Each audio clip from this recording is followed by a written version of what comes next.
திருப்பூர் தாராபுரம் அருகே ஆத்துக்கால் புதூர் செல்வ கணபதி கோவிலின் அஷ்டபந்தன மகா கும்பாபிஷேகம் சிறப்பாக நடைபெற்றது. கும்பாபிஷேக நாளன்று அதிகாலை முதல் கோவிலில் ஆன்மீக நிகழ்வுகள் தொடங்கி கணபதி ஹோமம், நவக்கிரக ஹோமம், மகா தீபார்த்தனை ஆகியவை நடைபெற்றன.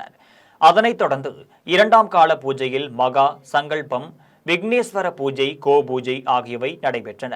பின்னர் சுப முகூர்த்தத்தில் வேத மந்திர ஒளியுடன் புண்ணிய நதிகளிலிருந்து கொண்டுவரப்பட்ட தீர்த்தத்தால் செல்வ விநாயகருக்கு மகா கும்பாபிஷேகம் செய்யப்பட்டது.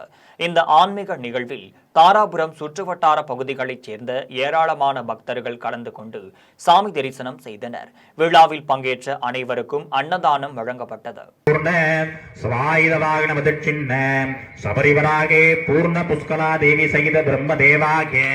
अत्र आगच्छ आगच्छ शंभषु तत्र दिष्ट दिष्ट कन्निगिदो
ओम कुबेराय नमः, ओम ईशान्याय नमः, ओम ब्रह्मा विष्णु महेश्वराय नमो नमः, ओम गणानां त्वा गणपतिं समाप्ये कविं कविनां भौमसहस्रं शेखराजं ब्रह्मणावन्दन देवतवे वहतवे नित्तवे यात्रितवे दुत्तवे तदुत्तवे नित्तवे नगत्तवे दुत्तवे मंजरे नामयत्तवे